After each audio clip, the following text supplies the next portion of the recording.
इसी तरह अमरीकी हुकूमत ने, मैं अमरीकी हुकूमत की वकालत नहीं कर रहा, मैं सिर्फ वो मौकफ, मैं चाहता हूं कि जरा कंफ्यूजन जो है इसको जरा दूर कर लिया जाए और ये बिल मैं पेश कर दूंगा सारे मेंबरान को, ताकि इस बिल को जरा पढ़ लिया जाए। वो कौन सी शराइत है जो हमने मान ली है, इस पर भी मैं आता हूं।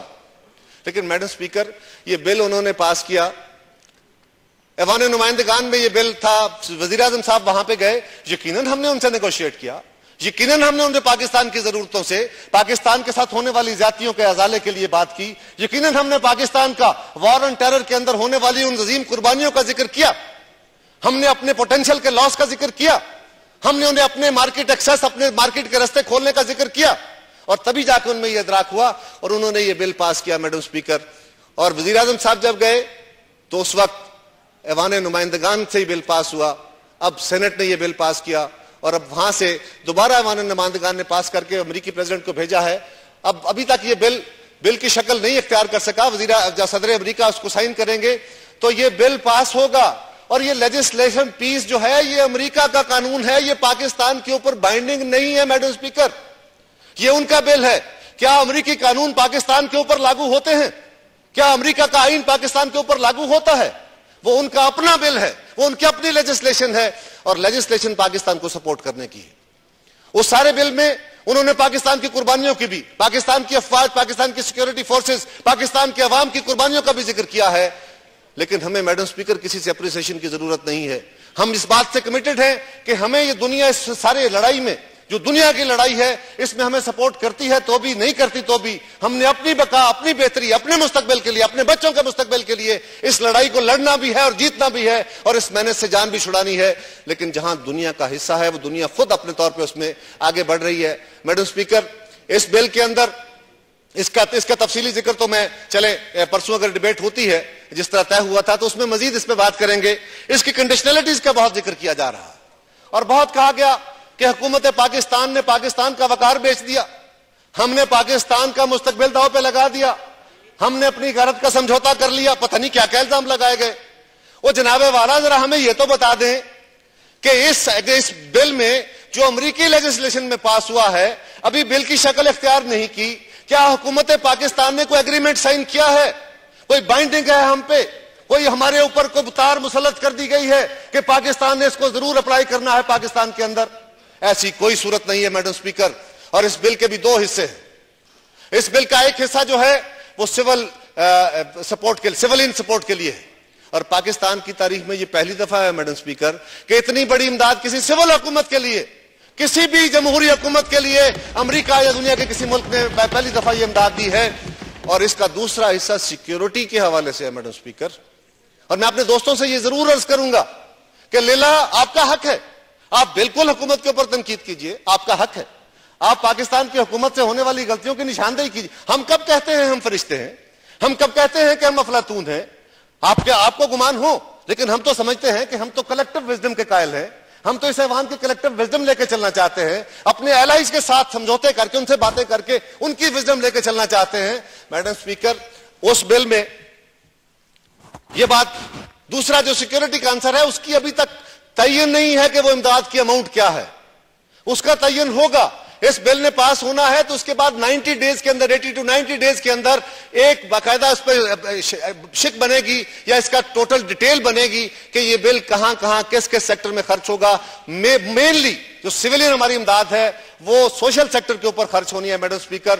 और वो सोशल सेक्टर हमारा वो इलाका जो दहशतगर्दी और इंतहा पसंदी की इस वेव का सबसे बड़ा शिकार है, मेजर पोर्शन वहां पर लगना है। इस बिल में जो इसका एक पोर्शन है वो सिक्योरिटी के साथ कंसर्न है, वो सिक्योरिटी की या हमारी डिफेंस जो सपोर्ट है उसके हवाले से किया जा रहा है। उसमें वो शिक शामिल नहीं है, वो सपोर्ट शामिल नहीं है जो कोलिशन सपोर्ट के तौर पे पैसा हमें मिल रहा है, वो हमारा हक है और वो रियल डिसबर्समेंट है मैडम स्पीकर। और उस अमाउंट का भी तयन होना है। मुझे बहुत खुशी होती और बिल्कुल चाहिए, अपोजिशन को चाहिए, हमारा हुकूमती बेंचों को चाहिए, मीडिया को चाहिए, सभी इसके स्टेक होल्डर्स, पाकिस्तान के अवाम का यह हक है कि इसके ऊपर पूरी तरह नजर रखें, इसको पूरी तरह एनालिसिस करें, लेकिन खुदारा इस बिल को पढ़े जरूर, इसकी लीगैलिटी को जरूर देखें।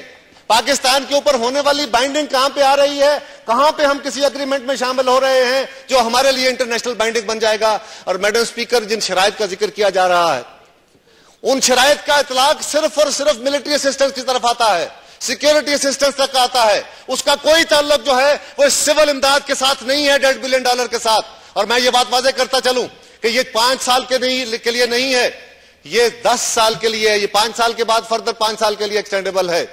और मैडम स्पीकर, ये $15 अरब की टोटल इमदाद है, जिसका पहला फेज जो है वो $7.5 अरब का है। मैडम स्पीकर, उसमें ये बात वाज़ेह तौर पे कही गई, जो उन्होंने टर्म्स ऑफ एंगेजमेंट हमें दिए, जो टर्म्स ऑफ एंगेजमेंट उन्होंने अपने बिल में रखे, और जिसके बारे में कहा जा रहा है कि हमने सौदा कर दिया, हमने समझौता कर लिया, हमने पता नहीं क्या कर दिया, गांव भी पड़ा नहीं है उस पर, उसके चर्चे बहुत होने शुरू हो गए हैं, वजूद अभी बना नहीं है, और सारे शकूक व शुबहात की बुनियाद पे हमें शक है। भाई शक का इलाज तो हकीम लुकमान के पास भी नहीं था, लेकिन जिनका जो माजी होता है वो उनके मुस्तकबिल का गमाज होता है। और पीपल्स पार्टी का और हमारे इत्तेहादियों का माजी ये नहीं है। हम कभी आलमी ताकतों के आगे झुकने वाले नहीं है, हम सर कटाने वाले हैं, सर झुकाने वाले नहीं है। मैडम स्पीकर, अगर मुस्तकबिल में किसी वक्त ये जो शिकें, जिनको टर्म्स ऑफ एंगेजमेंट वो कहते हैं, जिनको सर्टिफिकेशन क्लास का नाम दिया गया है, अगर इनके ऊपर अमल दरामद पाकिस्तान की हुकूमत नहीं करती, फर्ज करें 2 महीने, 4 महीने, 6 महीने, साल, 2 साल के बाद किसी वक्त उन कंडीशंस के अंदर वो कोई ऐसी शिक आती है, वो कहते हैं जी सर्टिफिकेशन कराएं, हम कहते हैं हम नहीं करते, तो मैडम स्पीकर क्या होगा? हमारी इमदाद रुक जाएगी। हम पे कोई बाइंडिंग नहीं है, हम दुनिया के किसी कानून के तहत पाबंद नहीं है, हम कोई एग्रीमेंट साइन नहीं करने जा रहे हैं। मैडम स्पीकर, हमारा कोई समझौता नहीं है, हम किसी डील का हिस्सा नहीं बनने जा रहे जो हमारे लिए कल भी खजालत का बायस बन सके। मैडम स्पीकर, हम किसी डील का हिस्सा नहीं बनने जा रहे मैडम स्पीकर। और उसमें भी पाबंदी किस अमल के ऊपर होगी? वो जो मिलिट्री असिस्टेंस, वो जो सिक्योरिटी असिस्टेंस का जिक्र किया जा रहा है, जिसकी रकम का तयन अभी होना है, उसका $1.5 बिलियन पर एनम की इस इमदाद के साथ कोई ताल्लुक नहीं है। मैडम स्पीकर, जरा इस बिल को पढ़ तो लें, उसके बाद तनकीद करें, हम वेलकम करते हैं। और मैडम स्पीकर, मैं जरा मुख्तसर करते हुए, मुझे अंदाजा है कि हाउस का वक्त मैं काफी ले रहा हूं। सर्टिफिकेशन क्लासेस क्या है? सर्टिफिकेशन क्लासेस का मैं, उसके 3 मेजर क्लासेस है मैडम स्पीकर। उन 3 क्लासेस का जिक्र करके मैं अपनी बात खत्म करने की कोशिश करता हूं। मैडम स्पीकर, उन्होंने सर्टिफिकेशन क्लास में लिखा है, आपकी इजाजत से मैं पढ़ सकता हूं। The certification required by the subsection is a certification by the secretary of state under direction of the president to appropriate congressional committee that, इसके आगे वो जिक्र करते हैं। और मैडम स्पीकर, मैं ये गुजारिश जरूर करता चलूं कि इससे पहले इस मुल्क के अंदर प्रेसलर अमेंडमेंट भी थी, जो अमेरिकन ने पाकिस्तान को देने वाली इमदाद के साथ उसको भी मशरूत किया था। एक अमेंडमेंट उस वक्त भी की गई थी। वो प्रेसलर अमेंडमेंट उस वक्त की हुकूमत, जिसका हम यकीनन हिस्सा नहीं थे मैडम स्पीकर, वो दाग हमारे जिस्मों के, हमारे कपड़ों के ऊपर नहीं है मैडम स्पीकर, वो कोई और होगा जो उसका हिस्सा था। उसके अंदर उस वक्त भी हमें यह कहा गया था और ये समझौते हुए थे कि हम अपने एटमी प्रोग्राम को आगे नहीं बढ़ाएंगे। उस डिक्टेटर ने ये फैसले किए थे। और उसके ऊपर जब हमारा प्रोग्राम आगे चला तो सर्टिफिकेशन अमेरिकन प्रेसिडेंट से हर साल होती थी। आज अमेरिकन सेक्रेटरी ऑफ स्टेट इसकी सर्टिफिकेशन करेंगी। और ये कोई हम पे ऊपर, हमें, जैसे मैंने पहले गुजारिश की कि इसके साथ हम पे कोई कंडीशनलिटी नहीं है, हम किसी बात के पाबंद नहीं है। ज्यादा से ज्यादा क्या होगा कि अगर हम कोई क्लाज नहीं मानते, उस पर अमल नहीं करते, उसके साथ कोऑपरेट नहीं करते, तो जो मिलिट्री असिस्टेंस का पोर्शन है मैडम स्पीकर, सिर्फ वो रुकेगा। ये बात मैं वाज़ेह तौर पे बार बार इसलिए कह रहा हूं ताकि मेरे दोस्तों के ज़हन में बैठ जाए, और जो प्री सेट माइंड के साथ हुकूमत के लिए एतराज करने का एक ज़हन लेके बैठते हैं, उससे जरा बाहर निकले, कंस्ट्रक्टिव डिबेट की तरफ आए, हम उसको वेलकम करते हैं मैडम स्पीकर।